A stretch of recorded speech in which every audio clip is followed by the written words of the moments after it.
হরে কৃষ্ণা, হরি বল। আমি সুপ্রীতি চলে এসেছি একটা নতুন ব্লগ নিয়ে তোমাদের কাছে। তো আজকে সবাই তোমাদের ইচ্ছা করে সবসময় বারবিকিউ করার, তো আমারও খুব বারবিকিউ করার ইচ্ছা ছিল। তো শীতকাল তো পেরিয়ে গেছিলো, তাও আমি করতে ইচ্ছা করছিল তাই করেছি। যদি ইন্ডিয়ার তখন ঠান্ডা ছিল, তো অনেক কষ্ট করে বাড়ির সামনে মার অনেক জ্বালানি ছিল, তো জ্বালানিগুলো কটা নিয়ে এসে আমি আর প্রদীপ মিলে দুজন মিলে কেটে কেটে ছোটো করে এগুলোকে জ্বালাচ্ছিলাম। আমি সব কিছু ঠিক ছিল, আমি লাস্টে এমন করেছি যে জানা এটাই পুরো লাস্টে পড়ে গেছে। কি সুন্দর সাজিয়ে লম্বা লম্বা করেছে। এখন আমি কি করব, একটা লাঠি ঢুকাতে গিয়ে আগুনের মধ্যে তখনই ধপাস করে পুরোটা ভেঙে যায়। বেচারা আমার উপর রাগও করতে পারছিল না, এত কষ্ট করে সাজিয়েছে আর আমি তা বরবাদ করে দিলাম। এই দেখো কি করলাম আমি সেজন্য। কিন্তু সত্যি এটা দোষটা আমারই ছিল। কি সুন্দর আগুনটা ছিল, ভাবলাম পিকচার তুলবো, হলো না।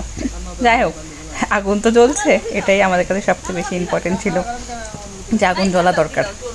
কারণ খুব ঠান্ডা লাগছিলো, এবার খুব ঠান্ডা পড়েছে, তোমরা সবাই জানো ইন্ডিয়াতে, সেজন্য।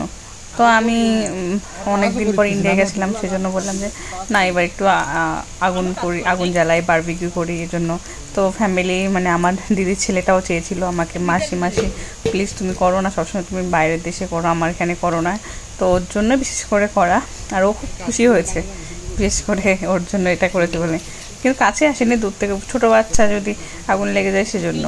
তারপরে সবাই মিলে একসাথে আগুনটা পোয়াচ্ছিলাম, খুব ভালো লাগছিল শীতকালে এরকম একটা ঠান্ডা ঠান্ডা মৌসুমে। তারপরে পনির টিক্কা বানাই, কেন আমার খুব ভালো ইচ্ছা করছিলো পনির টিক্কা খেতে। যে গ্রিলটা না, এই গ্রিলটা আমি ওমান থেকে নিয়ে গেছিলাম, খুব সুন্দর ছিল। ওটাতে কিছু কয়লা নিয়েছিলাম, তো মাও দেখলাম পরিবারের পাশে বসে বসে দেখছিল। আর এগুলো করছিলাম আমার দিদি বড়দি কাঠি, মানে কাঠি দিয়ে পনিরগুলো ঢুকিয়ে ওখানে করে নিয়েছিলাম। পরিবার আবার দেখিয়ে দিচ্ছে, দিদি খেয়েছি এইভাবে করো ভালো হবে। তা খুব টেস্টি হয়েছিল, কেননা মানে আগুনের জিনিস যেটা পোড়া আর গ্যাসের জিনিসের মধ্যে আলাদা ডিফারেন্স থাকে। খুব টেস্টি হয়েছিল, আমিও খেয়েছিলাম। তার মধ্যে ঘরের পিছনে একটুখানি লাইটিংও করেছি। একটুখানি শৌখিনতা না করলে হয়, সব কিছুতে আমাদের কিছু না একটু বাড়াবাড়ি করতে হয়।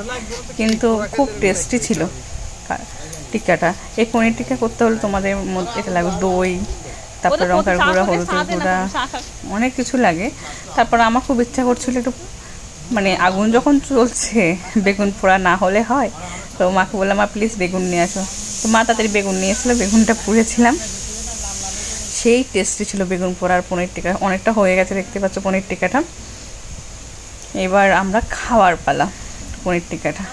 আমি প্রদীপকে বলছি কখন থেকে হচ্ছে, আমাকে একটু দে না, তাড়াতাড়ি খেতেও ইচ্ছা করছিলো।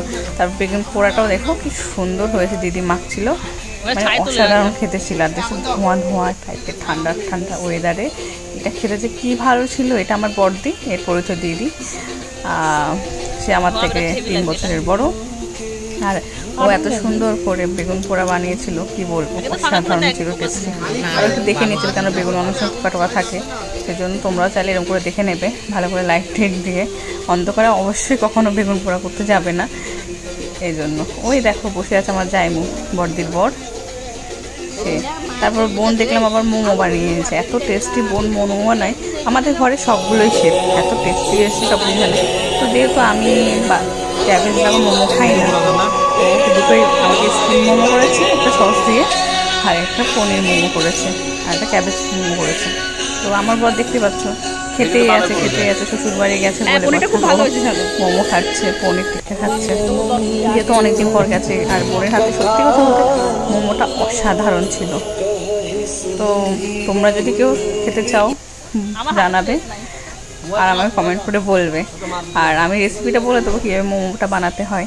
সেজন্য মোমো একদম ইজি, কিন্তু একটু কষ্ট আছে, যেহেতু মোমোটা সবচেয়ে ভালো বানায় নেপালিরা, কিন্তু আমার বোনও খুব ভালো বানায়, খারাপ বানায়নি কখনো। আমি খেয়ে খুব ভালো লেগেছিলো। আর সসদার মোমোটা তো আরও টেস্টি ছিল, ওরা ফ্রাই করেছে, ফ্রাই মোমো বানিয়েছে। তো সবাই মিলে ফ্যামিলিকে নিয়ে একসাথে খাওয়া দাওয়ার মজাটাই আলাদা, যেটা আমরা সবসময় পাই না। অনেক ভালো লাগছিলো এরকম খেতে সবাই মিলে বাইরে। তো ভিডিওটা ভালো লাগে অবশ্যই লাইক, শেয়ার এবং সাবস্ক্রাইব করে দিও। হরে বল, হরে কৃষ্ণা।